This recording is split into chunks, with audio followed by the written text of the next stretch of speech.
it sounds like, the YouTube world is kind of moving my direction, where all of those fancy edits and all of that are becoming less important. And I really needed that because, when you, again, to your earlier point, right? I move in one direction and pivot. I have no idea if this channel exists if Sean didn't give me that kind of permission to keep going and, be yourself. It's okay. You don't have to copy everybody else. Stop the comparison syndrome. Be yourself. Well, it is Christmas Eve, and I can think of nothing better than maybe to sit back, have a friendly conversation with a friend and someone I know and trust and respect, and really talk about what we have learned from others. Maybe we've learned from books. Maybe we've learned from mentors. But I think it's this time of year. Maybe I'm getting old. I don't know. But I want to reflect and really talk about and give credit to people that have helped us get to where we are. And we're going to have this conversation with the one and only Anna Kelly. How you doing, Anna? I'm doing great. So great to be here on this beautiful Christmas Eve. Can you believe 2024 is almost over? 1 week left in 2024. Pretty amazing. Pretty amazing. So I always believe in ladies first. So we're going to play ping pong. We're going to go back and forth for 45 or 50 minutes. So let's just throw some love on people that have helped us, inspired us. Which one are you going to start with? I would say one of my partners, Doug, he's an amazing gentleman. He owned a brokerage, very large brokerage in our area that he sold to Berkshire Hathaway a couple of years ago. But he was one of my very first large JV partners on multifamily about 6 years ago now, I think.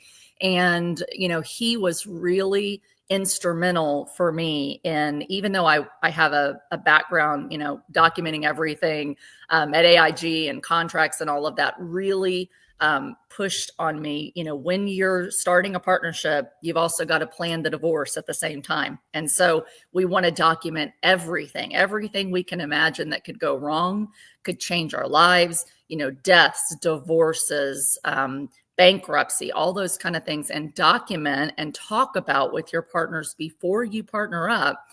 If we have changes in our life or changes in our friendship or partnership, how can we make sure we amicably stay together as partners and amicably split as partners? And so having that really good documentation of a partnership agreement was something that was really important, as well as a roles of partner agreement. And so for any of you that are looking to start joint ventures or have partnerships of any type with your real estate businesses, et cetera, it's really important to have a very detailed, very, very detailed roles of partner agreement, operating agreement, and an agreement on how you can be bought out, sell your shares, and exit a partnership when needed. And I can tell you, Michael, the reason I bring this one up first is because there's been a lot of changes in our partnerships' lives and in the industry and our finances that have made partners sometimes need to exit, do things differently. When you realize like it's at no fault of anybody, but there's times when businesses and real estate transactions need to unwind. You might have to sell before you think you're going to. Things like interest rate hikes and COVID could change your lending rates and cash and profitability and all those things. So really good ironclad agreements when you're working with partnerships is really something that I learned from a very savvy, wise, older investor that I'm very thankful for this year. I love that's where you started. I mean, that is one area which I wish more people would take care of. I think a lot of people rush into partnerships, right? Hey, you got the money, I got the time.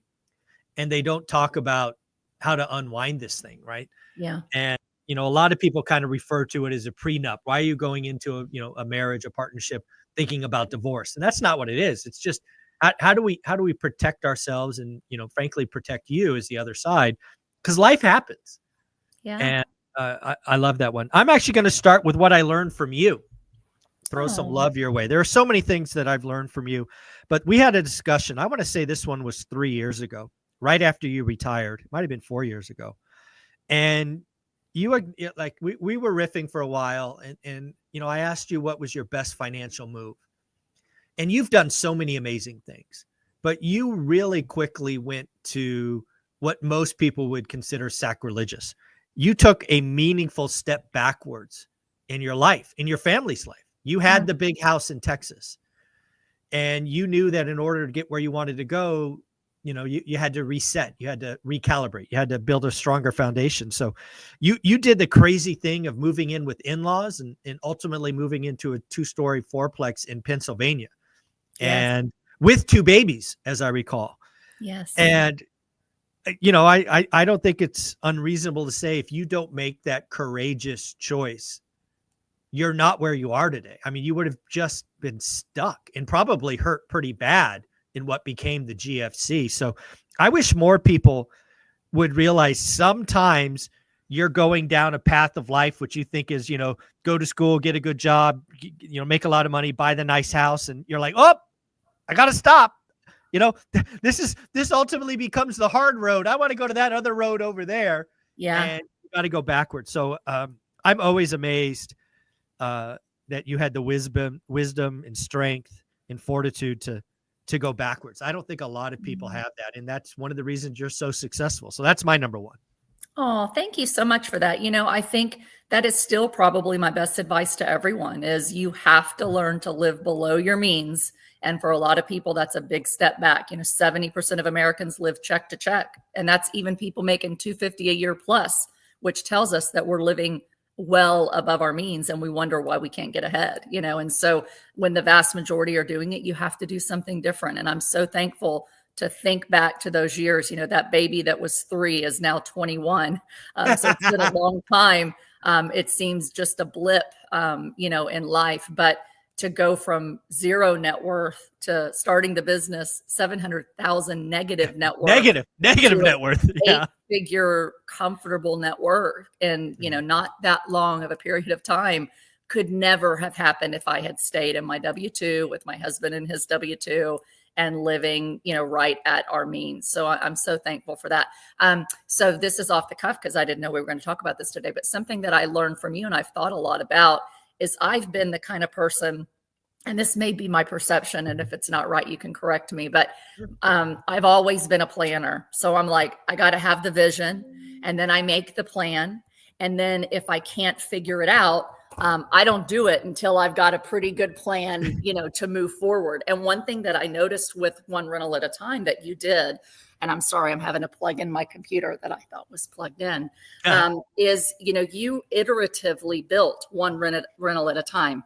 You had the idea, you did the book, and your book was very, very successful. And then you built the channel, and you didn't have any followers when we started. You built the channel, then you built the community, and look how amazing it's grown and how many people you've impacted. I don't think you had the whole thing figured out in the beginning, but you had a big enough vision to say, I believe in this, I'm going to do it. And then took the steps to move forward. And so I've learned from that. And I've learned that I don't have to have it all figured out day one to make big moves and to start moving on my vision.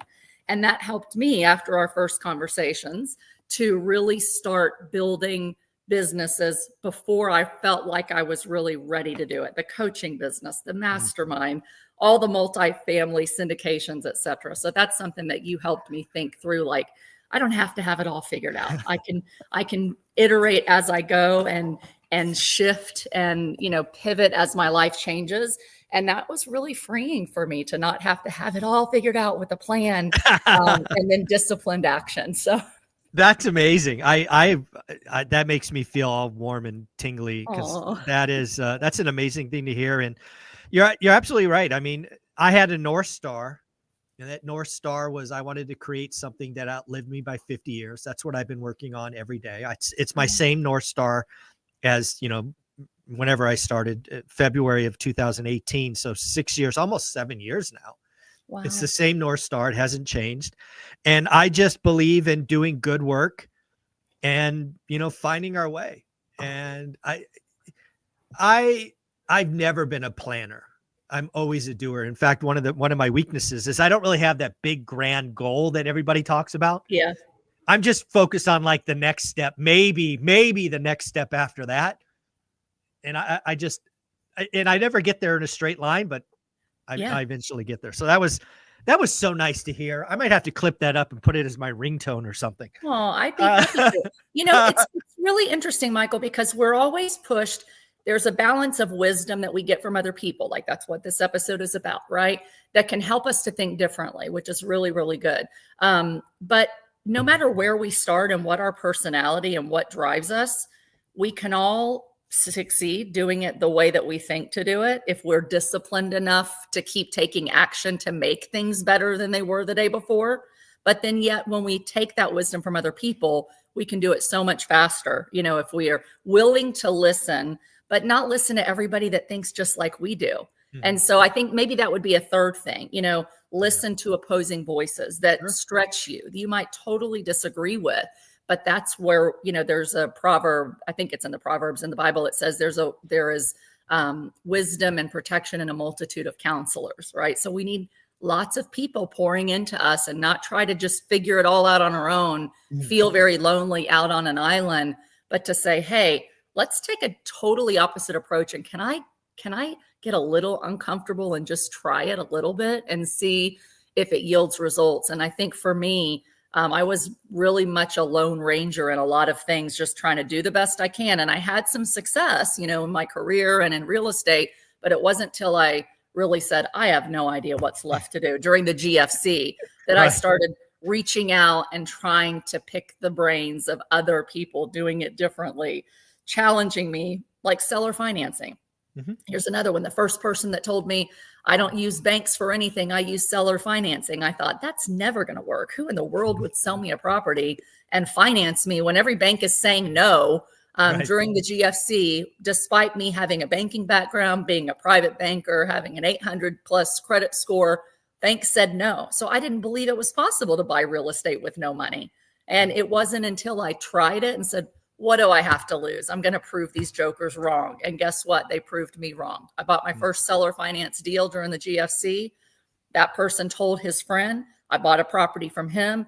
Word got around. There's a young investor here that wants to buy a property, seller finance, delay our capital gain, interest, and continue to get a cash flow when tenants, without the headache of a tenant.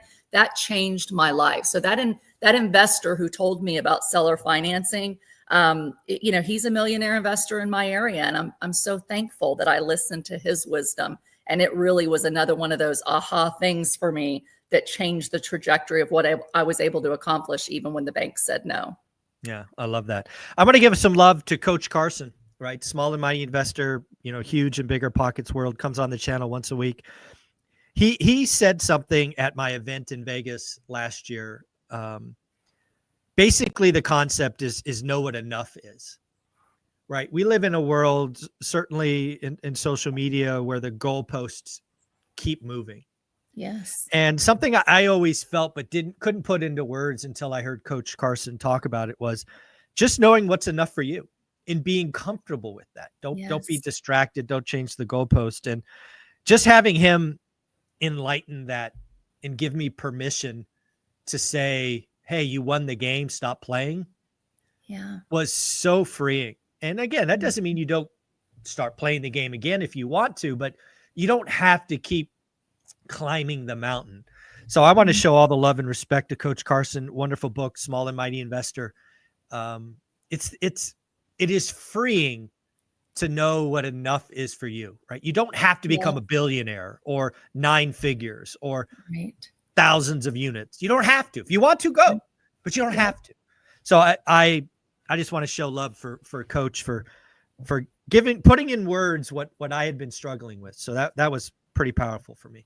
I love that. And we've talked a lot about that. I was reflecting, you asked me maybe a week or two ago, what are my big goals for next year? And I said, Michael, part of me feels embarrassed to say this, but the reality is I haven't said any yet, because I am at a phase where I'm like, just like you said, I've won the game. I have nothing left to prove to myself. And I've done a lot of big things over the last, several years, really, since I've done a lot of big things in my life. And over the last 5 years, I've scaled and done much bigger things than I thought I could. But yet they came at a cost as well, a time investment, stress in the financial system, COVID, meaning my tenants didn't have to pay, yet I still had to pay mortgages, interest rates changing, all these things that you don't think are going to happen. That can really cause tremendous amount of stress because of your growth. I realized, why am I trying to push for more, even though I've got all the stress of all this stuff, when I have well beyond what I need, what I want, and I have limited time left with my babies, and as you have an adult daughter, I have 2 kids now in college and 2 that are really close behind them. And just kind of the reality of, I've done it all for my kids, but the bigger you grow and the more you do just really for more money or more success or feel better that you've, maximized your potential, they do come at a sacrifice of time with your family and of energy and bandwidth and the level of joy you can provide them after the end of a busy day as an entrepreneur and as an investor. And so I had this, kind of wake up call over this last year. It's been really tough, but to say, you know what, it's enough. I have enough. And it's okay that I don't push myself to the max my whole life. I think there's seasons in life. And I did 80 hours a week of blood, sweat, and tears for a reason, for freedom. And freedom means you stay free. So building just to build robs you of some of that freedom. And there was a little story I shared on social, and it was basically about an Italian fishing village. And this, guy comes and he goes and he's like, oh, it's so great. They fish during the day. They take siestas with their family. They listen to music. They sip their wine at sunset. And the guy comes in, he's like, I can show you how to turn this fishing thing into an empire. And then you can sell it for millions. And then he's like, and then what? And he's like, then you can retire to a little fishing village and have siestas and have wine and enjoy your wife. And he's like, I've already got all that. Right. So right. I agree with that. There's nothing like freedom and building it and then enjoying it. And then whatever growth you want comes from a place of like, I don't have to do this. Why do I want it? What's the cost? Am I willing to sacrifice it? And if not, that's okay. Enjoy, and learn to be content with what you have while you still think about and dream about, what you might want later. But that's been a really impactful thing for me this last year and a half as well. And I'm going to have this season of not growing a whole lot of my businesses, but I've grown a lot as a person, as a mom, as a wife, in my health. And those things are as important, if not more, they are more important, than all the successes. But I love that. And I'm glad that you shared that. And it's a refreshing thing to hear, Michael, in a world of social media that tells you from the time we're little to the time we're already successful, that we're not enough, that we need to do more. We need to be more. We need to have more. We need to look better. We must have this air of perfection. And the reality is a lot of successful people, their lives are falling apart outside of their businesses. And so what a powerful, impactful thing to say. Okay, it's my turn. Something else that I really learned that I think it was really important, and I kind of, again, laughed and thought, these older people don't quite get it. I tease my kids because that's what they think about their parents, about me. And I thought the same about my parents. We always think we know better. And then as we get older, we realize like we don't know nearly as much as we think we do. So we start to listen to others. But I built my business in an era of very low interest rates, Michael, as you have as well, right? Post GFC was when I really started to take off. And so I kind of thought we were in a new era of we're going to always have low interest rates. And I had older investors who were like, I would never take 80% LTV loans. I would never take 75% LTV loans. I don't do any more than 50. And you got to have a year's worth of reserves for all your properties. And I was like, why would I do that when I can borrow at 3 or 4%, maximize, put 10 to 20% down and have 5 times that in net worth or in property value, and maximize my cash flow. And while that worked really well for me because cash flow was my goal, I realized that in times of unexpected disaster, right? COVID, for example, if we did not have cash reserves, and thankfully I learned enough that I had 3 months of cash reserves for every property that I owned by the point of COVID, about a year of reserves for expenses for my personal stuff. But if I didn't have at least that, I would not have weathered COVID for my hundreds of investors on hundreds of units to be able to weather that when my tenants were told they didn't have to pay and when they couldn't pay and they didn't go back to work. So I learned from those. It was like, oh, thank God I did start building up the cash reserves, but I always wanted to dip into it when I found the next property. Oh, I'll just dip into it and in 6 months I'll build it back up, right? That didn't happen during COVID. And then when interest rates starting going up, and inflation and insurance costs and tax costs on all of our properties up 300 to 400% in 2 years, you're not making as much cash. So if we didn't have those cash reserves set aside, we'd be hurting. And I'm in a very good financial position because I finally took to heart after COVID, these older investors who are only leveraging 50% LTV and a lot of them paying off their mortgages. There's wisdom in that because there is times when corrections happen. Took 15 years for this to happen. That those that don't have cash are those that are really, really struggling, turning over properties, losing money, in the negative, not able to feed their families, even though they were rock stars 2 years ago. And so that was something that valuable to me that I will hold the rest of my life. And I will not do as high LTV loans again as I did in the past. And I will always have cash reserves. Love that. Love that one. Yeah.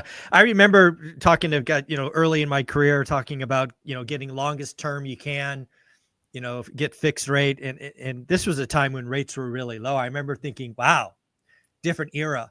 But nope, they were right? Because it can change. It can change in a minute. Yeah. So I want to show some love to the CEO of Think Media, Sean Cannell. Sean Cannell, obviously is big in the YouTube game. But he took me aside early on and basically gave me permission to be myself. What do I mean by that? Like when I started up on YouTube, maybe it was a year in, maybe it was 18 months in when I bumped in and got a pleasure to meet him. YouTube was very much high editing, right? High edits and, all these, whatever they're called, B-roll, all this stuff. And, Sean gave me permission to just do what we do. Everything, I go live once a day, or at the time it was 7 days a week. Now it's 5 days a week. The videos you do are not edited, and none of mine are. He gave me permission to be different. And I just communicated with him a couple of weeks ago, and it sounds like, the YouTube world is kind of moving my direction, where all of those fancy edits and all of that are becoming less important. And I really needed that because, when you again, to your earlier point, right? I move in one direction and pivot. I have no idea if this channel exists if Sean didn't give me that kind of permission to keep going and, be yourself. It's okay. You don't have to copy everybody else. Stop the comparison syndrome. Be yourself. And I'll always owe Sean a debt of gratitude for just saying, you're okay, right? Yeah. Keep going. Just keep doing it. So Sean, if you ever watch this, thanks, buddy. I love that too, Michael, because, when I started out doing podcasting, you were one of the first people that I did a podcast with 6 years ago, I think at this point. Yeah. I had done a couple of shows. I don't know how you found me, but, did your show and everyone was like, you have to start a podcast. You're retiring. You have to start a podcast. And the best ever was out there. And it was like every single day. And I was like, okay, I'm still working a lot of hours. I want a little downtime. And I just didn't feel right in my gut. I was like, I don't want to have to start. I'm already starting, coaching, mastermind, doing some syndications. I was like, I just don't have the bandwidth. And I want a season, like we talked about the when is enough, where I wasn't working 70, 80 hours a week. I wanted a season where I was like, I'm working 25 to 30 hours a week max. And that's in my retirement. And I want energy left over at the end of the day. And in my gut, I just didn't want to do a daily podcast. I'm like, sure, I have wisdom to share. I have, content that I can create, but I just didn't want to do it. I was like, and then I thought I'd rather be on lots of other people's podcasts and be able to share with a bigger audience than to have my own. And I went to some conferences and everyone's like, you must start a podcast. You cannot succeed today if you do not have a podcast. And in my gut, I was like, I want to be a guest for lots of other people, but I don't want the stress of, because what they were selling me, Michael, was just what you said, the high edited stuff. I need a producer and I need an editor and I need a social media person. I was like, I got to learn all this stuff. And it just didn't feel right in my gut. And so I'm so thankful today. You're my show. I'm on your show every week. I'm on, I'm guests on other people's, but do you know how much joy it brings me to be able to show up? You don't pay me, you don't pay your guests. We show up because we care about people. And we're like, if I can say something that reaches somebody that doesn't know who I am, wouldn't even follow me, and it can make an impact on your show and your guests. It's like, I don't even know how many people, maybe something I said has been impactful for them. Right? Thousands at this point. I mean, you see the comments. Yeah. Your listeners are amazing. Our listeners are amazing. Right. But I love being able to do that. And it was the right thing for me. And then the right thing for you was blowing up and have this amazing show and community and school and all this stuff. But it's so important to like trust yourself and know what's right for you. And you can't chase all the shiny objects. And I think that's probably my next one. I made my wealth in real estate, made my wealth in mostly residential housing, whether that's a single family, small multifamily, or very large, 500 unit apartment buildings. I started thinking, okay, I need some diversification. Now I'm going to go do self-storage, or now I maybe go buy a mobile home park or an RV park, right? And all that sounds real sexy, like let's diversify. I'm all about diversification as a private banker, at least I was, right? But you can diversify in having the same thing, but in different locations as well. And I was really getting serious about looking at self-storage. I looked at lots of deals. I was about to make an offer. I reached out to one of my really good millionaire friends. You wouldn't know who he is, but very private, but very, very, very successful. Our RV park and storage guy. And he basically said, Anna, the best piece of wisdom I got from someone else when I wanted to start doing multifamily was keep your main thing your main thing. Yeah. Because even in commercial real estate, the differences in how you operate and make money and what works and doesn't between industrial and retail and office and RVs and storage and multifamily, they're very, very different. So you can be smart and get it, but the time that it would take me for that learning curve to go into storage and what works and what doesn't, kiosks or not, advertising that works, et cetera, would take me so long to be able to compete with the guys that it is their main thing, that he said he decided to keep that the main thing and then invest passively in the other stuff rather than try to add an operation of a business that you don't know. And I'm glad I listened to him, because I didn't end up, and this isn't a knock on my syndicator friends, but I have a lot of syndicator friends who they relied on the syndication model to continue going with multifamily. And had built big businesses and built big teams on that. And when they could no longer buy new multifamily buildings with all the changes in the economy, they started syndicating RV parks and self-storage and ATMs and, all kinds of car washes and other things. And I basically said, I'm not going to do that. I'm not going to go into a business that I don't understand really, really well, and especially not raise money from other investors going into a business that I don't know really, really well. And they basically switched from an operator to a fund manager. I'm going to become a fund manager and I'm going to raise money for other people's stuff. And I've seen a lot of people in a lot of pain, both themselves and their LPs, because of that. So I'm thankful for that piece of wisdom that I got about 5 years ago from my really good friend, to stick with your main thing. If it's working, stick with it and have reserves, and if you want to then branch out, do it slowly, do it small, do it on your own before you bring other investors into the deal.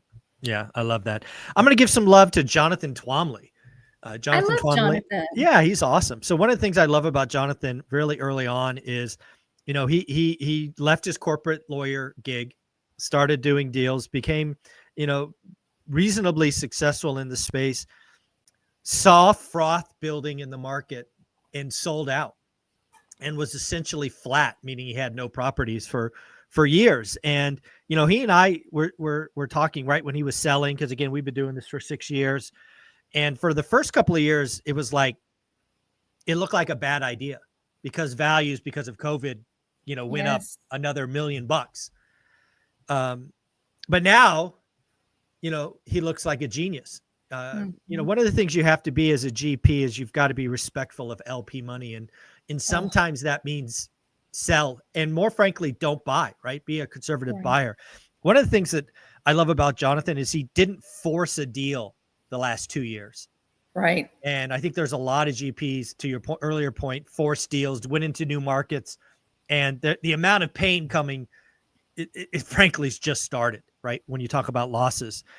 And, now Jonathan, on the other side of that, can be the Ken McElroy, can be, Ken just bought a deal, a mile or 2 miles from where I live in Vegas because he had capital, and Ken didn't do a lot of deals either. Yeah.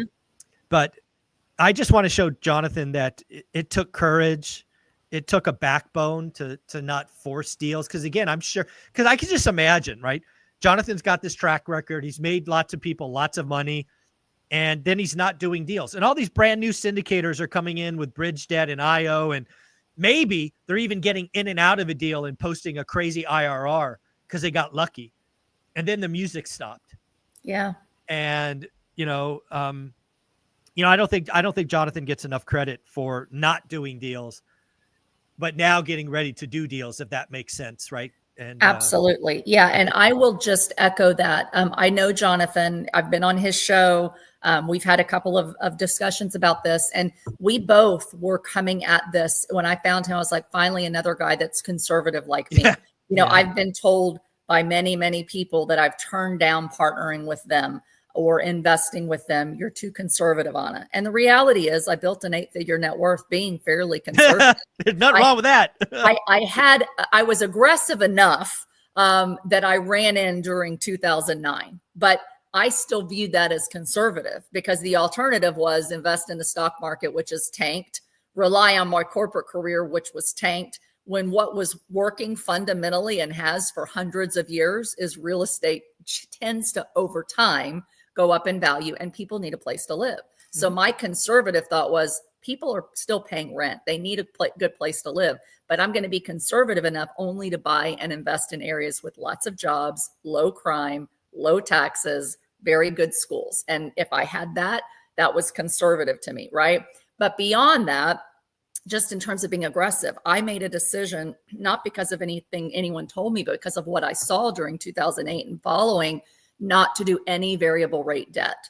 And most of my friends that were really, really doing a lot of multifamily deals, much more than I was doing, they were using bridge debt. And that was a no for me. I absolutely said, I will not do variable rate interest rate debt. So even though I thought rates would stay low, when the big bridge started coming, it was right after COVID. And so I knew historically, when you have a ton of helicopter money and everybody's given a ton of money, it will spark inflation. And the last time that really happened was in the 70s. And I knew it's very possible that if inflation comes back, interest rates will come high for a couple of years. I had no idea quite how high they would go. How high and how fast? How high and how fast. But I had enough wherewithal to say, I'm going to sell some properties now right after COVID, because I think we're close to a peak. I don't know if we're there yet, but I'm going to sell. I'm going to get liquid. I'm going to have more cash reserves like we talked about. And I'm not going to do any deal that requires bridge debt. I got to have at least 5 years locked in, which is the best you can do on commercial oftentimes. And I ran across Jonathan and he was saying the same thing. I'm selling properties. We both had multifamily coaching programs, right? Yeah. But we were honestly, I think the only two voices that were saying, you must be conservative. Do not pay more for a deal because you're in best and final with 6 different operators. Your numbers have to be your numbers. You got to do it with fixed financing, Fannie, Freddie loans, hopefully 10 years locked, maybe a little IO, but no bridge debt. And you've got to be super conservative right now and move into asset preservation mode. Once prices fall, once we see where this is going to go, then you can start being more aggressive. And Jonathan truly was the only other voice that I saw through all my syndicator friends that was saying the same thing and made me feel like, okay, I got one person that agrees with me.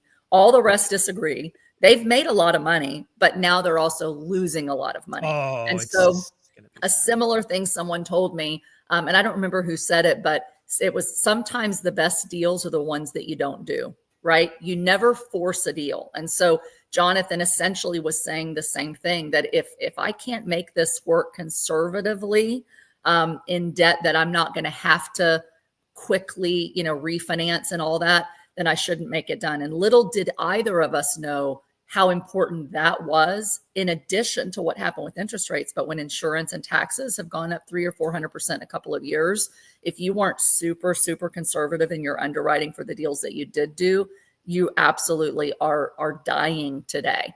Your properties are being turned over. You're about to lose them. And there's risk for all of us. But if we hadn't been conservative, and had at least one or two other voices that weren't making us feel like we're crazy, we would have been in the same position. So I'm also, going to give a shout out and kudos to Jonathan, because he gave me comfort that I'm not crazy. It's okay to be super conservative. And like him, there's some properties now that I'm like, Michael, in hindsight, I kind of wish I had held on a little longer, but I feel so good that I've got those cash reserves now that I'm holding on to, so that when my rates do reset later next year and the following year, if they don't reset back low where they were, and I don't think they're going to, I may have to cash in, refi some properties. It's possible. And so I'm thankful that I sold, even though I maybe gave up some gains. I sleep at night knowing I'm not going to lose any properties that I own. I love that. I love that. You want to do another one, or my turn? You can go again. I'll think of something. So the next person I want to thank is Ty. Ty is someone that I have a friendship now with. We spent time at our Vegas house. He was our first, some person that stayed in our place. He's a family friend. But Ty's superpower is networking. Right? He's like a big teddy bear. He's got like the biggest heart. He always wants better for everybody. He's, today we call it a go-giver, and he has this ability to not only network, but to maintain relationships. It's almost like a spider web, and it's fun for me to kind of, like, I have a very small circle. His circle is like oceans wide, and he finds a way to just communicate goodness to everyone, and they all love him. And he's been doing this for 30 plus years. He's got stories back to Tom and Mike Ferry, and, it's Thatch Nguyen, and he's just been doing this forever. He talks about finding real estate when he was 16 years old. And it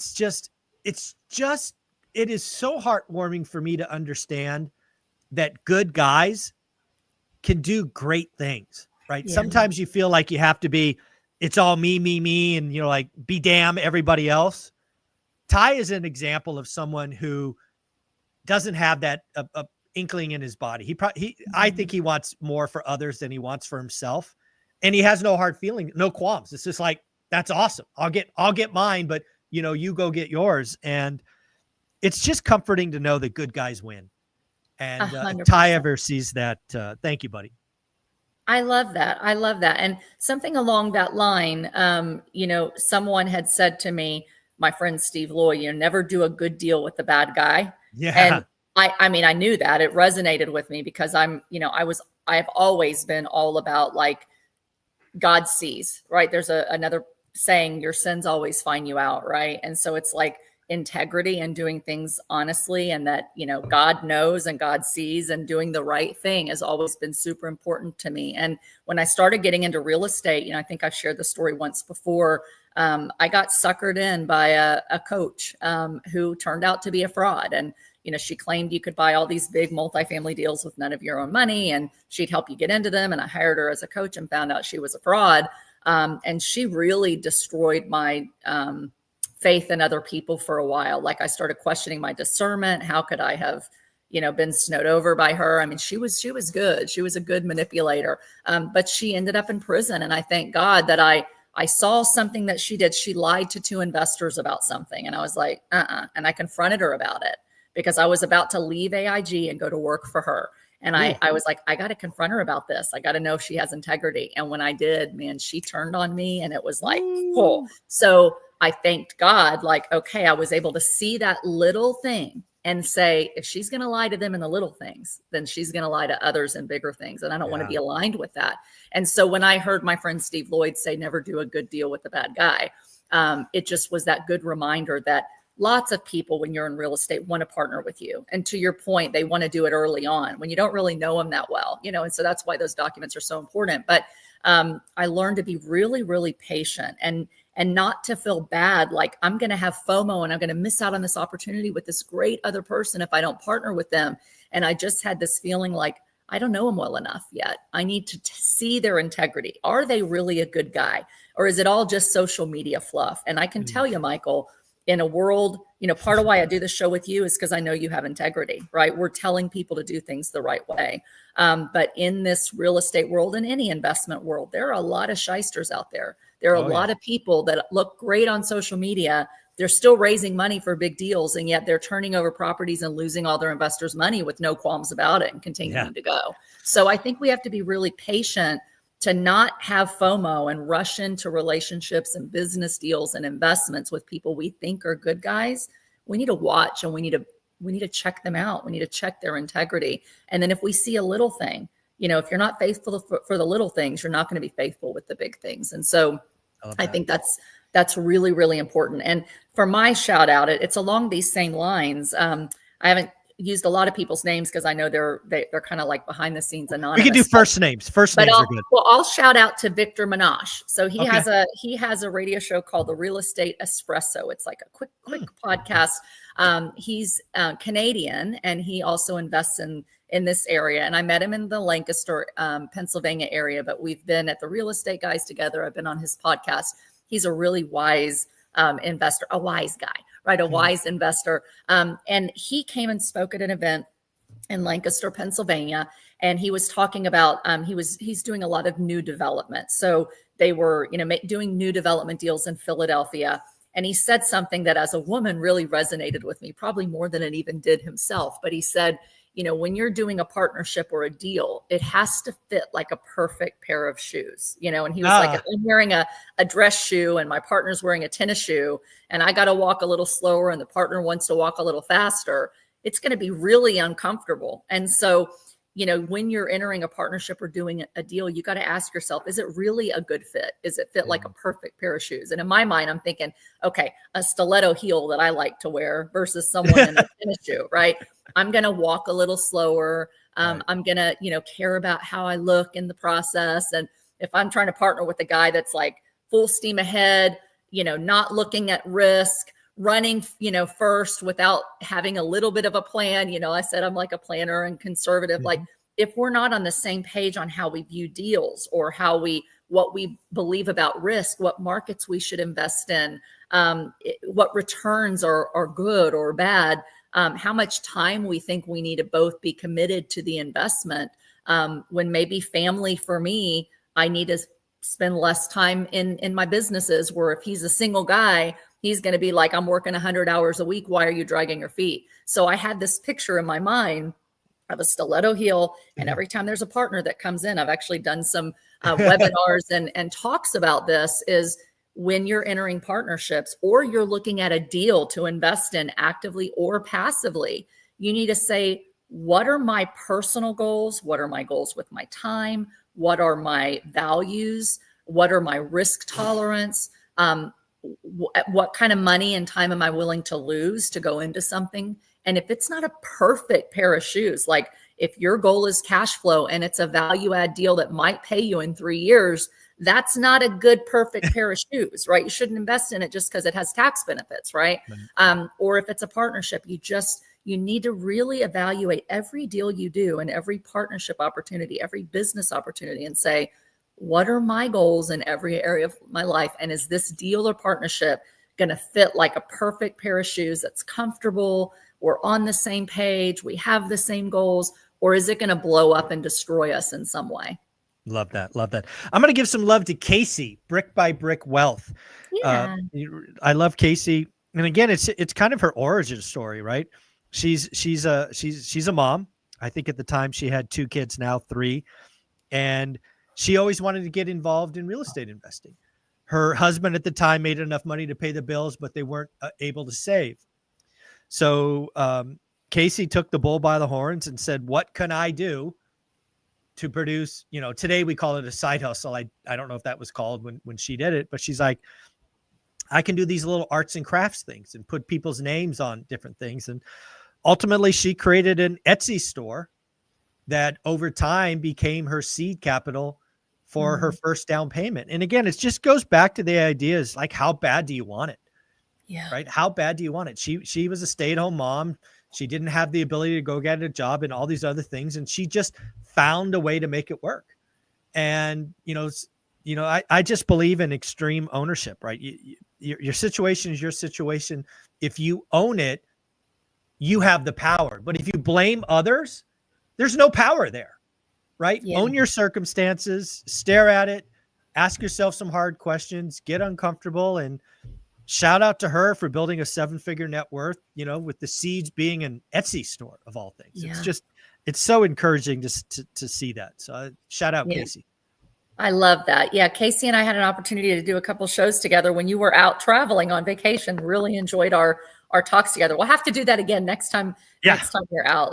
Casey's really great. And I resonate a lot with her, and being a mom and having kids and wanting to be home and, having to figure out what can I do? And I think that was something that, I don't know that to be honest with you, we talked, I think last week or the week before about, surrounding yourself with other people that are going to up level you. And at the time, I really didn't know anyone, Michael, that had that mentality of, I'm going to do whatever it takes to survive. I came from poverty, and I have a lot of family that's had that kind of poverty mentality, that victim mentality. We can't get ahead, so why try? I knew that didn't work, and I knew that I wasn't going to do that. Right. But I've always had this determination, and some of it was probably innate, but a lot of it through my circumstances, to say there are people who get out of it. There are people who do better, that find a way. And so I've always had this since I was a little girl, like, I'm going to succeed at whatever I do. I'm going to be the best at it so that I can make enough money to be able to take care of myself and not rely on anybody else or not blame other people for my circumstances. And so, that allowed me to apply for jobs that I wasn't qualified for and get them. That's a conversation I'm having with my kids right now. Like, doesn't matter if they want experience, you still apply because you don't know, where that door is going to open. But having that mindset, when I got to a place where I had my first baby and I wanted to be home with them so badly, it was like all that corporate upward mobility wasn't as important to me anymore. I'm like, yes, I got to provide for them. I got to be independent, but I wanted to be home. And so it was like, what is it going to take? I didn't say, I can't do it, we have too much debt. It was like, what can I do? How can I? And so having that mindset of how can I, and I'm going to go for it. And I'm going to go for it despite not knowing what I'm doing, was so important. And it's what drove me to say, let's flip a house when I had a 3-month-old. Like everyone said, you're crazy. You have a 3-month-old and, he needs you at home. And I'm like, yeah, but he's coming with me, and so he'll be there. We're renovating a house. I had no idea what we were doing, but it was that willingness to say, how can I, what can I do to move ahead? And then, when I didn't know what to do during COVID, what can I do? Well, my company might go under. I can't control that. The economy's going over. I can't control that. I'm losing my 401k. It's almost all gone. It's never coming back. Can't control that. What can I do? And so just asking yourself, how can I get ahead? What am I really willing to do? And how badly do I want it? Those are really the principles that have guided me to the success I've been able to have. Because it was like, it's kind of like Simon Sinek. What's your why? If your why is big enough, get rid of the excuses. I like to say to people in my family who, come up with the problems, like, you have a problem for every solution. I don't want to hear your problem. I want to say, what's the solution? Because a problem is also an opportunity. And so if you look at every problem as, hey, here's an opportunity to move the needle on what I really want, then you just go for it. And that's really, I think, the secret to most people's success. So love that you said that. Totally resonate with that. Love that. This has been a lot of fun. We should probably do this again because I know we could go on and on, but given our time frame, how can people find you? How should they reach out? Great. You can find me here every week on your channel. You can find me on social media at Anna Kelly, REI Mom, and you can find me for real estate coaching, consulting, and deal review help at AnnaKellyInvesting.com. AnnaKellyInvesting.com. Merry Christmas and Merry Christmas. I hope everyone has a wonderful time celebrating with your families. There you go.